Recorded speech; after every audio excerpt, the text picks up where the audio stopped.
Back in early 1998, my older brother Noah brought this here guitar magazine home from the grocery store, and I read it cover to cover, even though I wouldn't even play guitar for another year or two. I just had a lot of free time back then. Being homeschooled in the mid-late 90s was its own kind of vibe. In that issue, I read about the top riffs of 1997, or at least the top riffs according to Wolf Marshall's Guitar One magazine. And in today's video, we're going to take a stroll down memory lane and see how they hold up.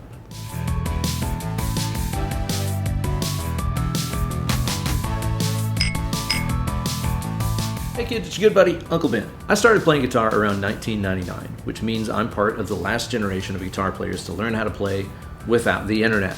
Back then, we learned from books and magazines and guitar teachers and friends and older brothers and stuff like I did. And I remember being obsessed with these guitar magazines back then. I would just get whatever I could from Walmart or the grocery store or whatever.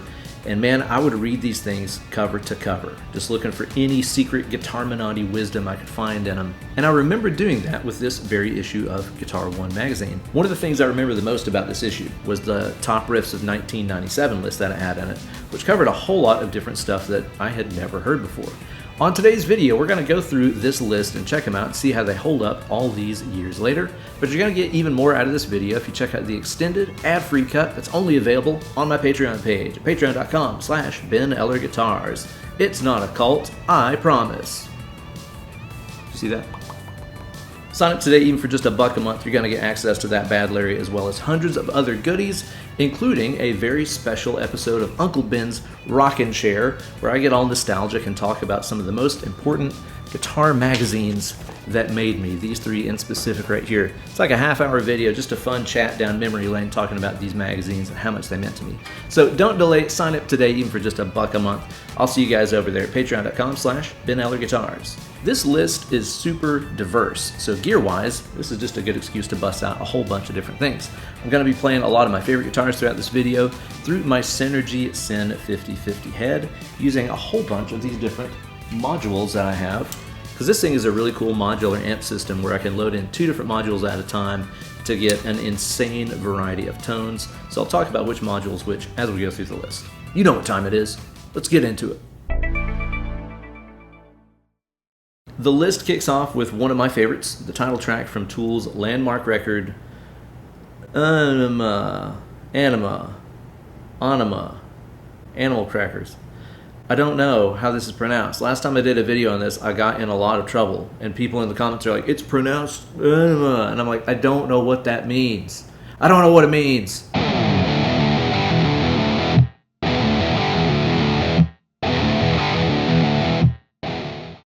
When it's Tool time, you gotta bust out the Les Paul Custom here. And I'm playing through the Diesel VH4 module here on the Synergy, which is great for that really percussive attack. This riff rules. Okay, first things first, this came out in 1996. I don't know why this is on a 1997 list. But anyway, this riff is awesome. It's got this really percussive thing going on here with the left hand. A lot of times people pick this too much. They'll go like this. That ain't it. It's really just like the first notes are picked. Then you have that little stab on the D and G strings while the left hand's doing the hammer-ons. Up next on the list, we have an oddly badass riff from Tonic. I didn't know Tonic had riffs, but Casual Affair is definitely a hell of a riff. This one's awesome. Kind of has like a Led Zeppelin, maybe meets Big Rat kind of sound to it.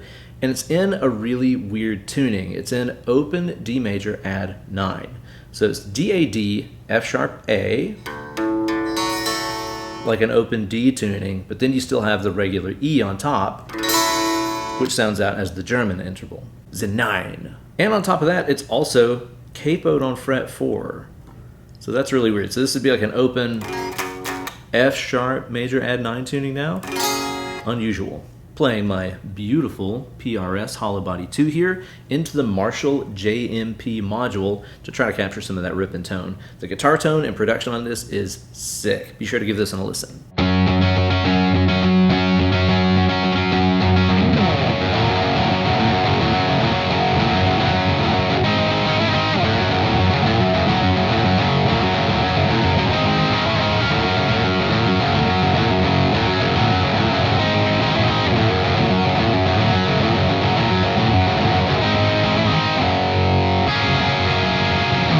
If you could only see the way I love that riff. Really cool one, man. And those open tunings always just make you think differently. A lot of times whenever I'm stuck in a creative rut, I'll just throw it in an open tuning, because as soon as you're there, none of your regular chord or scale shapes work anymore, you know? You have to play like really intuitively and just kind of use your ears and find stuff that sounds cool. Up next, we have another one of the best riffs of 1997 that actually came out in 1996. I have no idea what's going on with this list. Maybe it's like with car models where it's like called the year after it came out or something. I don't know. This comes to us from the mind of the son of one Robert Dylan and his band, the Wallflowers. Jacob Dylan, of course, is who I'm talking about. This is from the song The Difference, which is really great. Scope this one out. I'm playing my Fender American Ultra Tele here in the middle position through the Morgan AC module for that classic British chimey tone.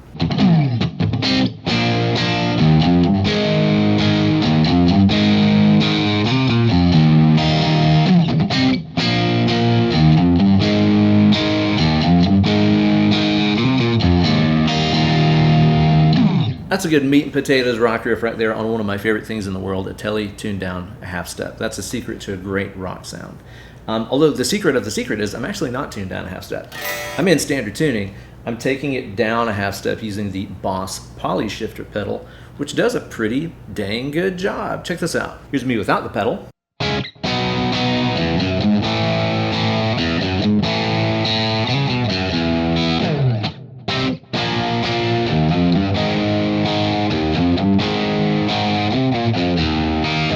I'm going to stay on the Tele for the next one here, which comes from one of my favorite bands of the 90s. I'm talking about Cake.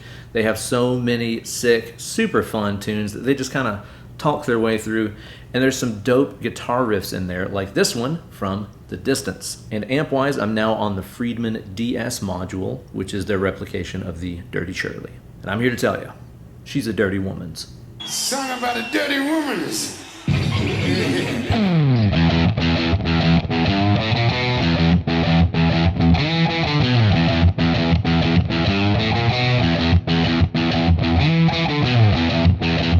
Kind of has the sound of like a kinder and gentler Pantera. I've always called that riff Cowboys from Heck for that reason.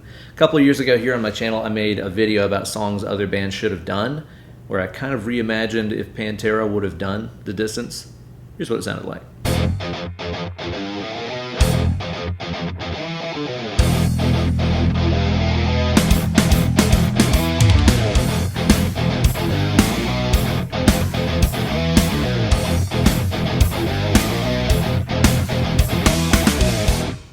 Up next, we have the most oddly hard to play riff on the list, which is from Fly by Sugar Ray.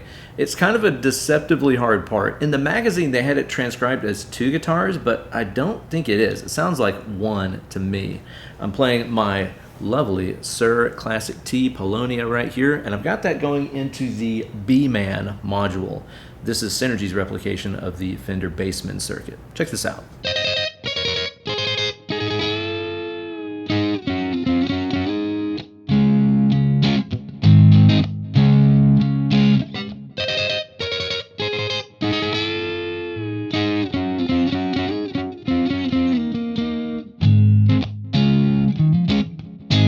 Not proud of how many takes that took, but it is really challenging to play those quick strums on the top 2 strings without also hitting the G. And that stupid bend, it's kind of out of tune on the record, but you got to get it at least kind of close. I have always liked that guitar part though. It's kind of Steve Cropper-ish in my opinion, and that's a really nice strat tone that they got. Up next on their list, they've got a riff from the Offspring that I had never heard before. And I'm talking about like I had never heard it until I started making this video. It's the intro of the song I Choose, which is actually pretty badass. I'm going to stay here on the Suhr using the bridge pickup, which is absolutely fantastic. And I'm playing that through the 800 module by Synergy. This is their take on the classic Marshall JCM 800 sound.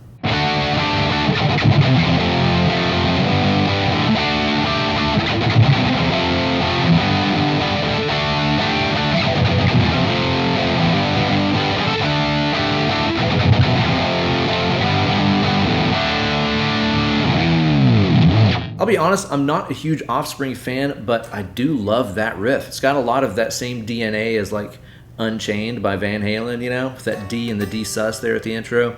Really sick riff and great guitar tone on there. Up next on their list, we've got a riff that I heard for the first time years later while getting all makey-outy in the backseat of my now wife's Jeep Grand Cherokee. It's Just a Girl by No Doubt. Now back then, I did not like this. I did not like this song at all. But now I go back and I listen to those records whenever she's got them on, and I'm like, this is awesome stuff. The production is great. All the playing on it is killer. And more importantly than anything, it's just fun, which is something that I think a lot of modern rock stuff is lacking. And this riff is dope. I've got my Miami Vice RG565 right here, which was a gift to me from my wife, so it just makes sense to use it for this song. And I'm playing through the Synergy 800 again.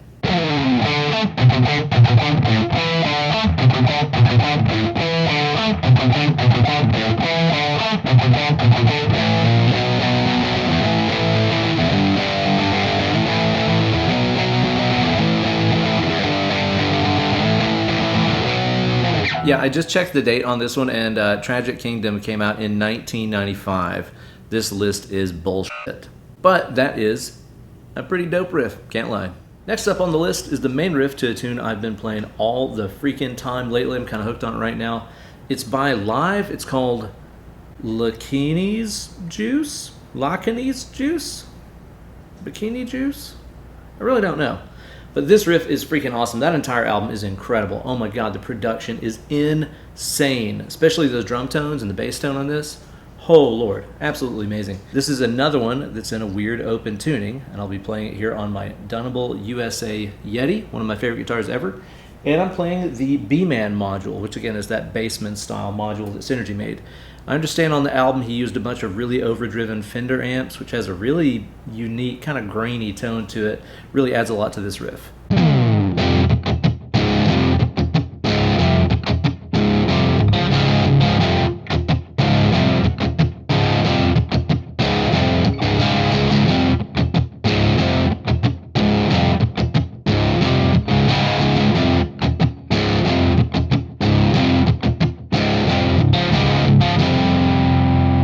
So here's the thing, you could play that riff in regular drop D flat tuning, so drop D down a half step. But apparently if you want to play it like ultra super right, your guitar has to be in open D flat tuning. So that means we've got...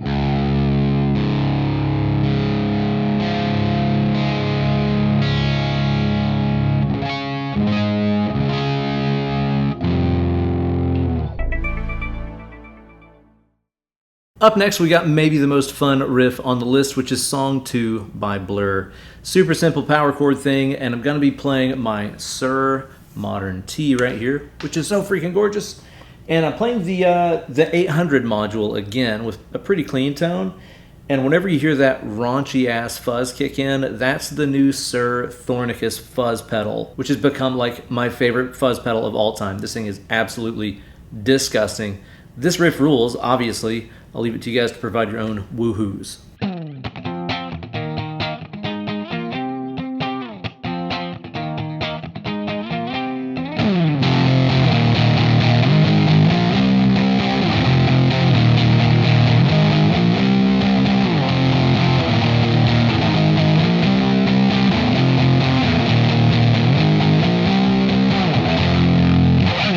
Up next on the list, we've got a classic from the rap rock era with a little bit of reggae on top that was so popular from this time period.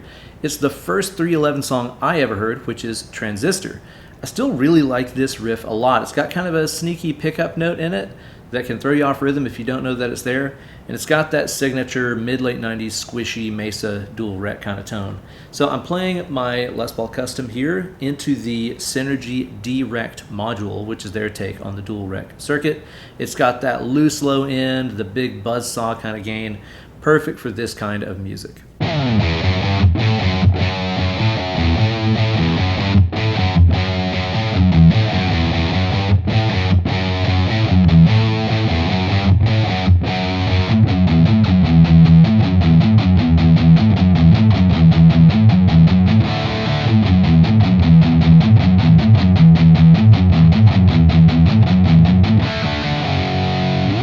man, this shit makes me want to like play Tony Hawk's Pro Skater and eat bagel bites. Getting here to the end of the list, and they hit me with one of my brother and I's favorite riffs from the mid-tempo era of Megadeth. This is Trust off of Cryptic Writings. Now, obviously, we all love the thrash era of Megadeth, but dude, those mid-tempo albums like Countdown to Extinction and Euthanasia and Cryptic Writings here have some killer riffs on them, and this is a perfect example. It's in E minor, it's got some really odd syncopation going on, some weird melodic choices in there. I still love this riff. I'll be mashing on it here with my Jackson Virtuoso through the Soldano SLO module.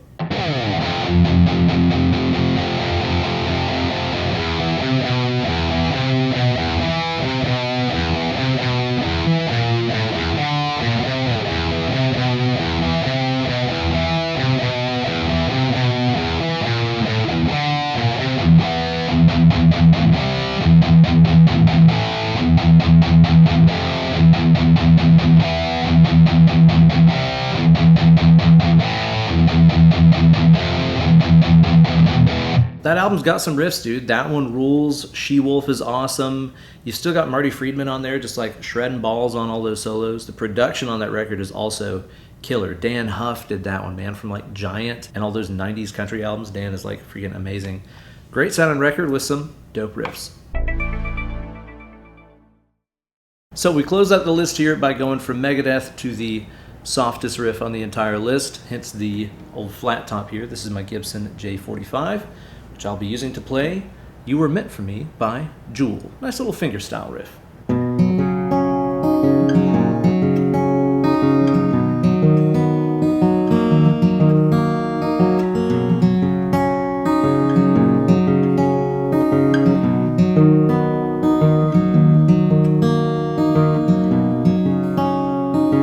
Definitely another one that I remember from the making out in the backseat of a Jeep era of my life.